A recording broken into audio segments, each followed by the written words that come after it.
Good morning, students. Today we are going to see our next topic, that is the factors affecting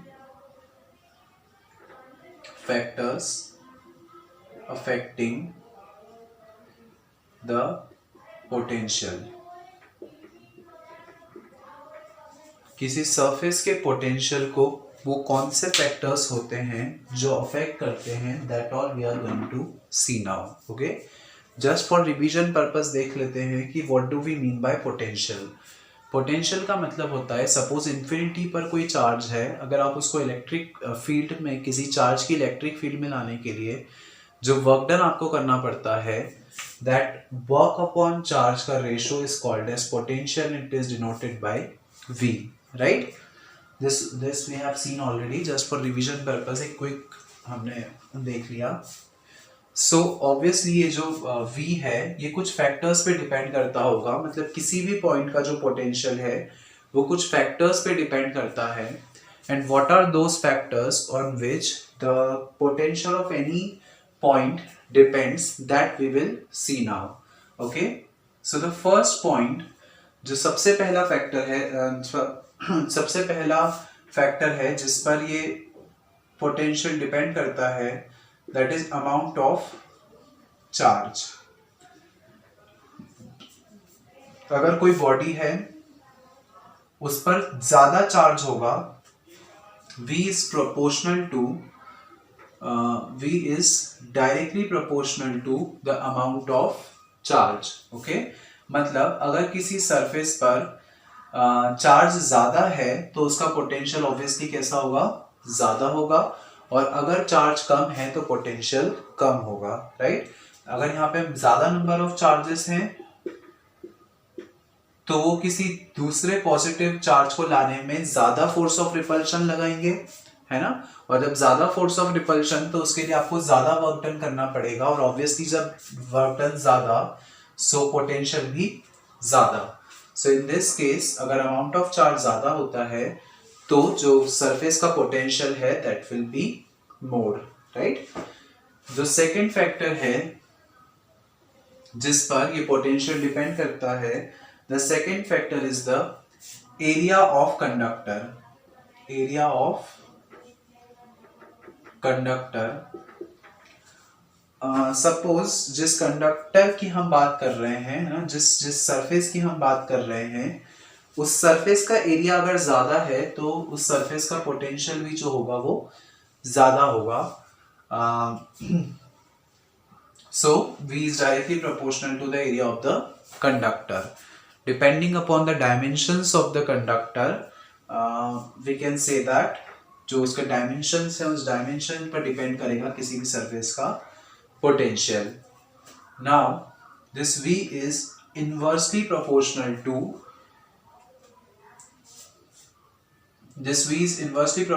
the presence of another conductor. Presence of another conductor near a charged conductor. ठीक है, अगर किसी charge conductor के पास में आपने एक दूसरा अनचार्ज conductor रख दिया है तो उससे ये जो पोटेंशियल है वो डिक्रीज होता है. ठीक है, मतलब फॉर एग्जांपल हमने ये कोई प्लेट है, इस प्लेट पर हमने पॉजिटिव चार्ज इंट्रोड्यूस किए, है ना. Suppose we have given positive charge to this plate.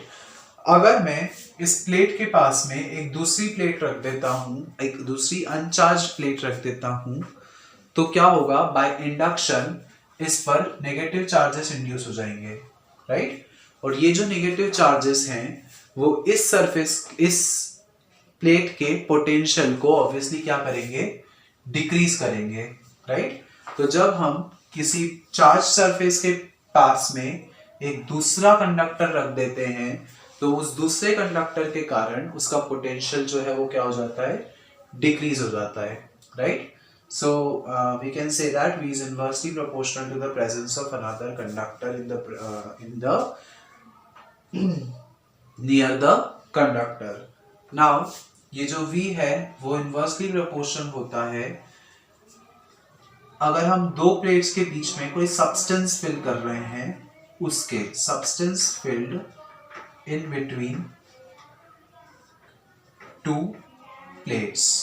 Suppose दो प्लेट्स हैं, है ना, उन दो प्लेट्स के बीच में हम जो सब्सटेंस फिल करते हैं, सपोज ये दो प्लेट्स हो गई, इनके बीच में अगर हमने यहाँ कोई डाइलेक्ट्रिक सब्सटेंस प्लेस कर दिया, dielectric substance we are going to study it in the next part of the chapter. Dielectric substance क्या होता है, अभी के लिए आप इतना समझ लीजिए कि basically dielectric substance acts as an insulator, ठीक है। तो दो प्लेट्स के बीच में जो सब्सटेंस फिल्ड होता है उस पर भी ये जो V है वो डिपेंड करता है, ठीक है। मतलब यहाँ पे अगर हमने कोई डाइलेक्ट्रिक सब्सटेंस प्लेस किया है, डाइलेक्ट्रिक सब्सटेंस को हम डिनोट करते हैं K से, तो इस सब्सटेंस का जो डाइलेक्ट्रिक कांस्टेंट होगा दैट इज K, उतने फैक्टर से ये जो पोटेंशियल है वो डिक्रीज हो जाता है, ठीक है। तो ये जैसे कि इसका जो पोटेंशियल हो जाएगा वो क्या हो जाएगा, V माइनस के। अगर हमने कोई K इलेक्ट्रिक कांस्टेंट का कोई सब्सटेंस दो प्लेट्स के बीच में फिल कर दिया है तो उस केस में, okay. So in this way students we can see that जो पोटेंशियल है वो कुछ फैक्टर्स पर डिपेंड करता है, that is the amount of charge और एरिया ऑफ कंडक्टर के डायरेक्टली प्रोपोर्शनल। जैसे जैसे RHS बढ़ेगा वैसे वैसे LHS भी बढ़ेगा, और इन दोनों चीजों के इन्वर्सली प्रोपोर्शनल अगर ये चीजें बढ़ती हैं RHS, तो LHS वाली चीजें जो हैं वो कम हो जाएंगी, मतलब पोटेंशियल जो है वो कम हो जाएगा, right. So these are the some factors that will affect the potential of a surface. Now we will proceed to our next topic, that is, now the next topic is equipotential surface. Equipotential surface, okay. What do we mean by equipotential surface? Equi शब्द का मतलब होता है equal, और potential is obviously we know that. So जब किसी surface के हर एक पॉइंट पर जो पोटेंशियल है वो सेम हो तो ऐसी सरफेस को हम क्या बोलेंगे, इक्विपोटेंशियल सरफेस, ठीक है। हमने कोई सरफेस कंसीडर की, इस सरफेस के हर एक पॉइंट पर जो पोटेंशियल है वो कैसा है, सेम है, राइट। मतलब हम इन्फिनिटी से अगर किसी चार्ज को इस कंडक्टर पे किसी भी पॉइंट पे रख दें, इस प्लेट पे किसी भी पॉइंट पे रख दें, हमको सबके लिए जो वर्क करना पड़ेगा वो कैसा होगा, सेम होगा। So that kind of surface is said to be the equipotential surface. तो अगर हम सिंपल शब्दों में समझें तो एक ऐसी सरफेस जिसके हर एक पॉइंट पर जो पोटेंशियल है वो कैसा है, सेम, तो उस सरफेस को हम क्या बोलेंगे, equipotential surface, okay. Now one by one we will discuss the characteristics of the equipotential surface. जब भी हम बात करते हैं एक equipotential surface की तो उसकी कुछ characteristics होती हैं, one by one हम discuss करते हैं equipotential surface की characteristics क्या होती हैं, okay. First characteristic is जो अभी हमने definition में पढ़ा कि हर एक point पर at every point the potential remains the same, ठीक है। जो पोटेंशियल है वो कैसा रहता है, सेम रहता है। तो चाहे आप इक्विपोटेंशियल सरफेस के किसी भी पॉइंट को कंसीडर कर लो, हर एक पॉइंट पर जो पोटेंशियल है वो कैसा रहेगा, सेम रहेगा। Now the second point is the thing that I have just told you कि अगर मैं किसी चार्ज को या इस इक्विपोटेंशियल सरफेस के किसी भी पॉइंट पे लाना चाहता हूं, ठीक है, तो सिंस हर एक पॉइंट का पोटेंशियल सेम है ना, तो we know that V is equal to W upon Q। आपको पता है V हर एक पॉइंट पे सेम, चार्ज तो ऑब्वियसली सेम है ही, सही। तो जो V और Q दोनों सेम है तो वर्क भी हमेशा क्या आएगा, कांस्टेंट। इसका मतलब हर एक पॉइंट पर पोटेंशियल सेम है, और जब हम किसी चार्ज को किसी भी पॉइंट पे लाना चाहें उसके लिए हमको जो वर्क करना पड़ेगा दैट विल बी सेम और constant, right. So whenever we want to bring a charge at any point on the equipotencial surface, then the work done by me should be the equal, right. So जो work done है वो कैसा होना चाहिए, हमेशा equal होना चाहिए, okay. Now The third point is the electric lines of force passes perpendicular to the equipotential surface. जो इलेक्ट्रिक लाइंस ऑफ फोर्स हैं वो हमेशा perpendicular to the equipotential surface pass होंगी. इक्विपोटेंशियल सरफेस के परपेंडिकुलर डायरेक्शन में हमेशा electric lines of force pass होंगी. तभी जो है उसके अंदर इलेक्ट्रिक फील्ड पॉसिबल है. अगर ऐसा नहीं हुआ तो इलेक्ट्रिक फील्ड पॉसिबल नहीं होगी, क्योंकि हमको by the definition of flux पता है कि जब electric lines of force perpendicular direction में पास होती है तभी किसी भी सरफेस के अंदर इलेक्ट्रिक फील्ड पॉसिबल है, राइट. तो इक्विपोटेंशियल सरफेस के परपेंडिकुलर डायरेक्शन में इलेक्ट्रिक लाइंस ऑफ फोर्स जो है वो पास होती हैं.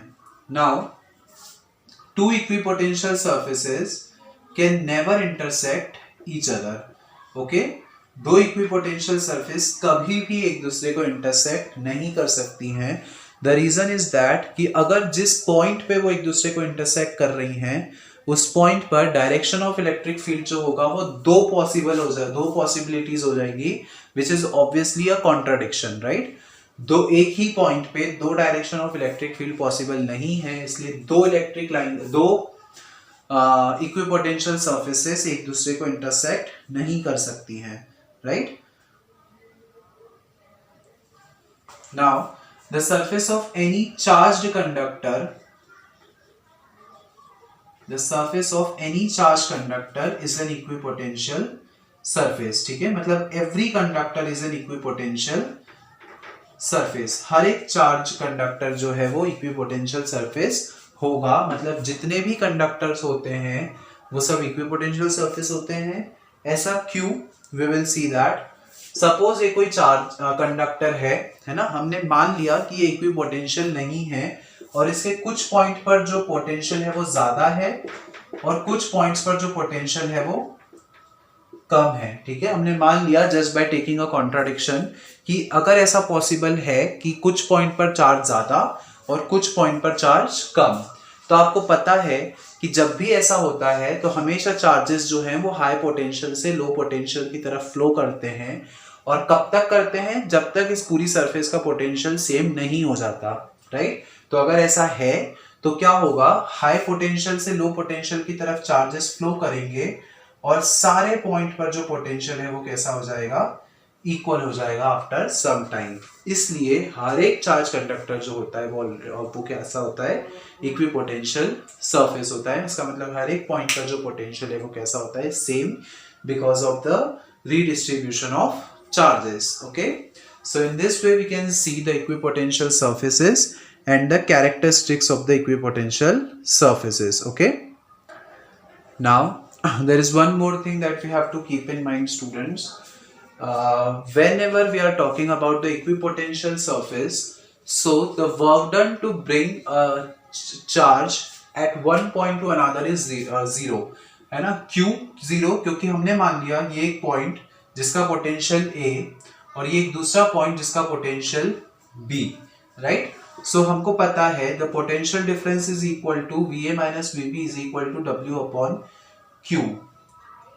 और VA माइनस VB मतलब A का पोटेंशियल और B का पोटेंशियल दोनों सेम है, राइट. इसका मतलब मैं इसको लिख सकता हूँ V minus V is equal to W upon Q, और V से V कैंसिल हो गया, so we will get W upon Q is equal to 0. Since Q can not be 0 और अगर Q 0 होता तो इनफाइनाइट हो जाता, इसलिए जो W है इट विल बी 0, राइट. इसका मतलब अगर आप इक्विपोटेंशियल सरफेस के अंदर ही किसी चार्ज को एक पॉइंट से दूसरे पॉइंट पे डिस्प्लेस करना चाहते हो तो उसके लिए आपको कोई भी वर्क करने की जरूरत नहीं है. बाहर से जब हम चार्ज को ला रहे हैं तो जो वर्क करना पड़ा दैट इज कांस्टेंट, बट जब हम इक्विपोटेंशियल सरफेस के अंदर ही एक पॉइंट से दूसरे पॉइंट को चार्ज को डिस्प्लेस करना चाहते हैं तो उस केस में जो हमको वर्क डन करना पड़ेगा that will B 0, because VA minus VB दोनों सेम चीज हो गई, VA से VB कैंसिल हो गया और you will get the work done is equal to 0, right. तो जब हम चार्ज कंडक्टर की बात करते हैं, एक होलो कंडक्टर की बात करते हैं, तो उस केस में हमको चार्ज को डिस्प्लेस करने के लिए वर्क करने की जरूरत नहीं है, right. So these are some of the characteristics of the equipotential surface. Now we will proceed to our next topic, that is, now our next topic is motion of a charge particle in an electric field. ठीक है, अगर हम electric field के अंदर किसी particle के, किसी charge particle के मोशन के लिए एक्सप्रेशन डिराइव करना है हमको। ठीक है, सो सबसे पहले हम एक इलेक्ट्रिक फील्ड कंसिडर करते हैं। इलेक्ट्रिक फील्ड हमने कंसिडर की, सपोज यहाँ पे एक प्लेट ली हमने जिस पर नेगेटिव चार्ज इंड्यूस है, और ये एक प्लेट ली जिस पर पॉजिटिव चार्जेस एक्यूमुलेटेड हैं, right. So we have taken two plates, एक पर पॉजिटिव चार्ज, दूसरी पर नेगेटिव चार्ज। ऑब्वियसली इसके कारण क्या होगा, एक इलेक्ट्रिक फील्ड जो है वो जनरेट हो जाएगी। यहाँ पर हम एक चार्ज कंसिडर करते हैं, that is plus Q charge, जिसका मास हो गया हमने मान लिया स्मॉल m। जैसे ही ये चार्ज पार्टिकल इस इलेक्ट्रिक फील्ड में एंटर करेगा, तो सिंस आपको पता है कि ये जो चार्ज है वो पॉजिटिव है और ये नेगेटिव प्लेट की तरफ अट्रैक्ट होगा, because the opposite charges attract each other, right. तो जो पॉजिटिव चार्ज है वो नेगेटिव प्लेट की तरफ अट्रैक्ट होगा, और इसका जो मोशन है वो कुछ इस तरीके से we can see, right. It will follow a path like this. अगर हम यहाँ पे एक स्क्रीन लगा दें तो it will strike at this point P, right. So जो हम डायग्राम में हम एक चार्ज पार्टिकल का मोशन देख रहे हैं, अगर हम इसके लिए एक इक्वेशन डिराइव करें, so how would be the equation that we are going to see now. Okay, हमको इस चार्ज पार्टिकल के लिए एक इक्वेशन डिराइव करनी है। So first of all, by the definition of intensity of electric field, we know that E is equal to F upon Q, where Q is this charge, right? हमको पता है कि electric field के अंदर किसी point पर कोई charge कितना फोर्स एक्सपीरियंस कर रहा है, उसको हम क्या बोलते हैं, intensity of electric field, and it is denoted bye E। E is equal to F upon Q, है ना। इलेक्ट्रिक फील्ड के अंदर जितना कोई चार्ज कितना फोर्स एक्सपीरियंस कर रहा है, that is basically intensity of electric field. और यहां से हमारे पास F की वैल्यू आ गई, F is equal to EQ, give it equation number 1। So we have got F is equal to EQ या QE we can write. Now इसको हम QE लिख लेते हैं for our convenience, QE। Now by Newton second law students, we know that F is equal to ma, right, where m is the mass and a is the acceleration। यहां से a की value हमारे पास आ जाएगी, a is equal to F upon m। On putting the value of F from equation 1 in this equation 2, we will get a is equal to QE by m। हमने क्या किया, F की value put कर the equation 1 से equation 2 में, and we have got a is equal to QE by m, right? Now v square is equal to u square plus 2as, ये हम जानते हैं, right? We know that v square is equal to u square plus 2as। let यहाँ पे जो displacement है हम उसको x से डिनोट कर देते हैं, for just for understanding purpose हमने डिस्प्लेसमेंट को x से डिनोट कर दिया। Okay, we know that students the initial velocity of any object is 0। ठीक है, किसी भी ऑब्जेक्ट की जो इनिशियल वेलोसिटी होती है वो 0 होती है। So we will get v square is equal to 0 plus 2ax, और we will get v square is equal to 2ax। Now यहाँ पे अगर मैं इस a की वैल्यू को यहाँ से उठा के यहाँ पे पुट कर दूं, so I will get v square is equal to 2 into QE by m into x, right? I've got 2 into QE by m into x। Now we know that by the definition of potential, E is equal to V upon में x, right? Potential की definition से हमको पता है E is equal to V upon में x, that is intensity of electric field is equal to potential upon में displacement। और यहां से अगर मैं V is equal to Ex हमने लिख लिया, राइट। यहाँ पे हमने डिस्प्लेसमेंट को x से इसीलिए डिनोट किया था ताकि हम यहाँ पे इसको x से रिप्रेजेंट कर पाए। सो V is potential, E is the electric intensity of electric field and x is the displacement। E is equal to V upon x we have got, right. और ये E is equal to V upon X कहाँ से आया, हमने एक relation derive किया था E और V के बीच में, right. That is E is equal to minus dV by dx। यहाँ पे हम इसको नेग्लेक्ट कर रहे हैं, दैट इज हम चेंज को कैलकुलेट नहीं कर रहे हैं, इसलिए हमने उसको एक जनरलाइज्ड फॉर्म में लिख दिया, E is equal to V upon में x और V is equal to EX। Now this is capital V, यहाँ पे आपको सिंबल्स का थोड़ा सा ध्यान रखना है। This is capital V, that is potential, और ये जो है वो स्मॉल v है, that is the final velocity. तो थोड़ा सा सिंबल्स के be careful while writing the symbols. Now what do, we will इस इक्वेशन में दैट इज v square is equal to 2qE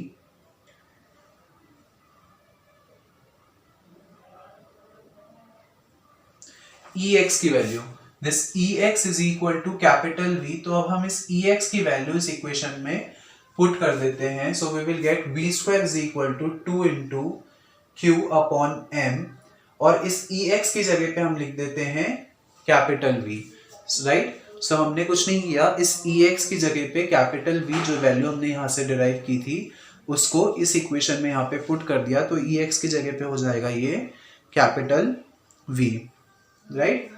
now जब इस m को मैं इधर भेजूंगा तो ये हो जाएगा mv square is equal to 2qv, और ये 2 को अगर मैं इधर भेजूं तो it will be mv square upon में 2 इंटू qv, राइट। नाउ ये जो mv स्क्वायर बाय 2 होता है, आपको पता है हाफ mv स्क्वायर किसका फॉर्मूला होता है, it is the formula of kinetic energy, right. So kinetic energy is equal to q into v। So this is basically the equation for the motion of a charged particle in an electric field। मतलब अगर मुझे उस charge की value पता हो और उसकी velocity पता हो तो मैं उसकी काइनेटिक एनर्जी कैलकुलेट कर सकता हूँ just by knowing these two physical quantities, right? So or also you need to know the mass of the charged particle also to find out the kinetic energy of that particle. So in this way we can express the motion of a charged particle in an electric field where the kinetic energy is equal to Q into V. Q is the charge on the Q is the charge and V is the velocity of that charged particle. Okay. So this was the last topic of our first part of chapter 2, that is the electric potential. From our next class we will start the second part of the chapter, that is the capacitors. Okay, so in that chapter we will talk about the capacity of a conductor, capacitance of the conductor, and what are those factors that will affect the capacity. Okay, so this was the first part जिसमें हमने potential की बात की थी. Second part में we will talk about the capacitance. Okay, so that's all for today's class. Thank you.